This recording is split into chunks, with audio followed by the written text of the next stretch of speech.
Hey guys, it's Jacqueline over here at Homeschool Hangout XYZ, and today we are talking about 10 ways to find activities to do with your kids.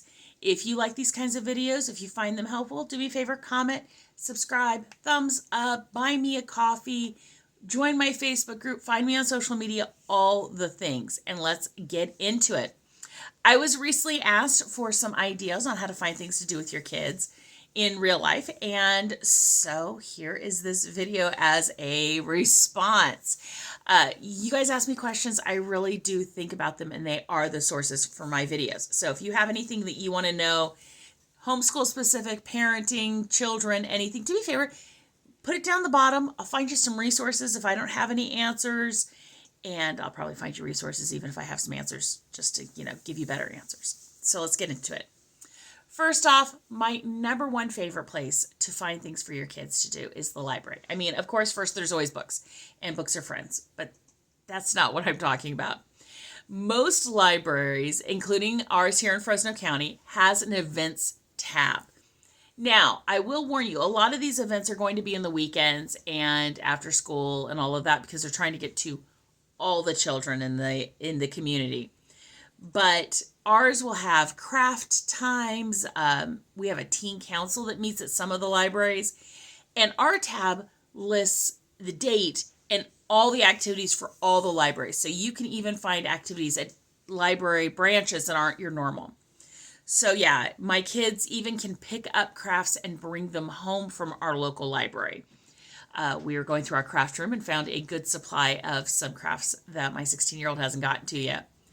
But yeah, we get crafts in bags to bring home. They have reading times. They have pet a dog. Come on, go in and, pet some dogs and have some fun. There's just so many things to do at our local libraries.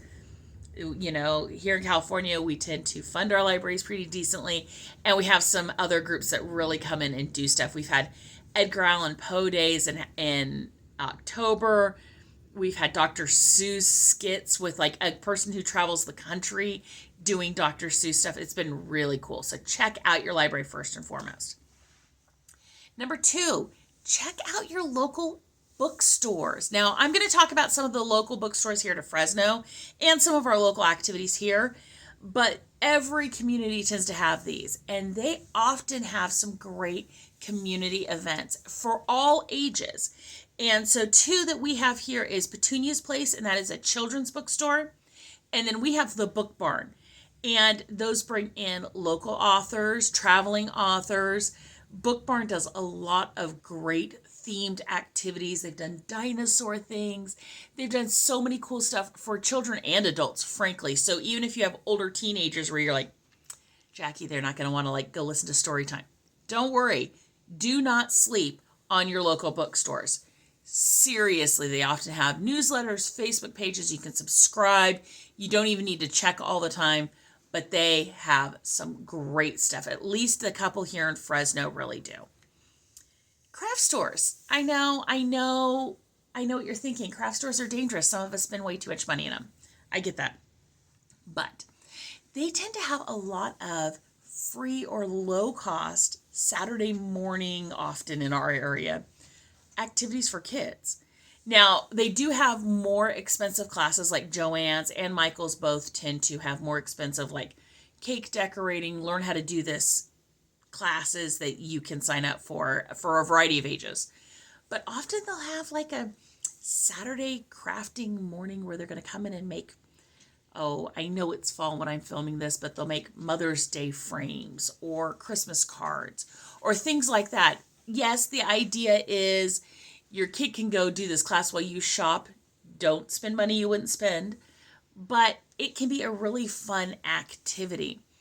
Also, I know I've seen like at our local Michael's in previous years, this is definitely pre-COVID, they would have people get together and just knit.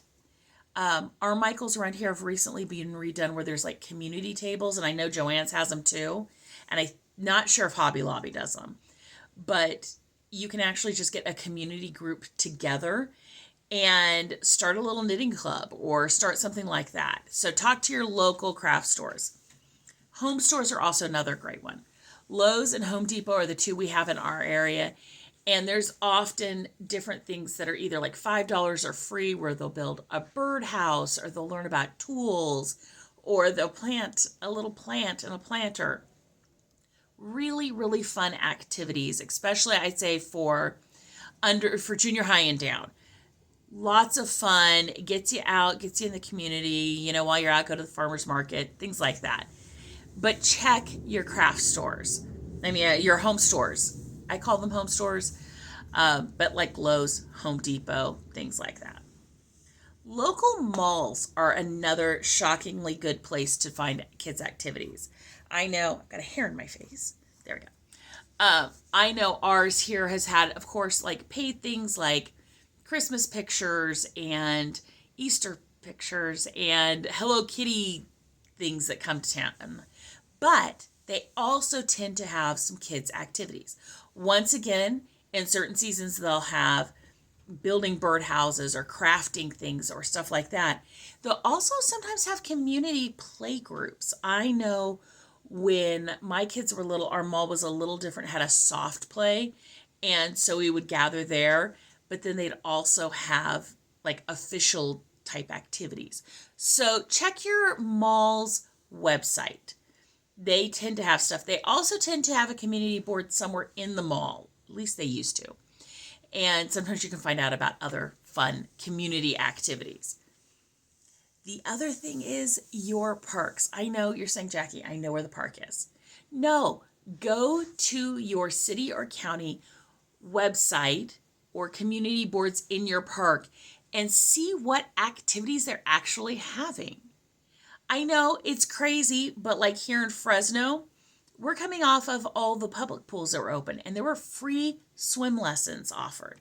There are sports offered, and sometimes you want to go to the websites or community boards because you may not know of activities going on at a close park, but not your normal park. And when I say that, I mean we have community centers through our city parks. So like the Mosquito Center, and we have a couple different ones where they'll actually do like after school activities, Saturday sports, Saturday activities, tutoring, a variety of things. So don't sleep on that. Check those out. Sometimes they'll even have work programs during the summer for kids. They'll also talk about, like here we've got something called Camp Fresno, which is not in Fresno. It's outside of Fresno, and it's actually like a little day camp your kids can go to, and they bus them out of Fresno. My kids have not done it, but I've heard about it from other people and that it's a lot of fun. Okay, so now we're going to go a little bit more in the virtual space, and we're going to employ some, Googling. I love me some Googling. So the first thing you're going to look at is you're going to Google your museums and activity centers like that. And I say that here in Fresno, we have something called the Discovery Center, and it is aimed at younger children, I'd say below high school, but they have outdoor spaces to explore. It's something that's been around on and off since I was a kid, and I remember going with my Girl Scout troop, I think it was Girl Scout, may have been a school field trip.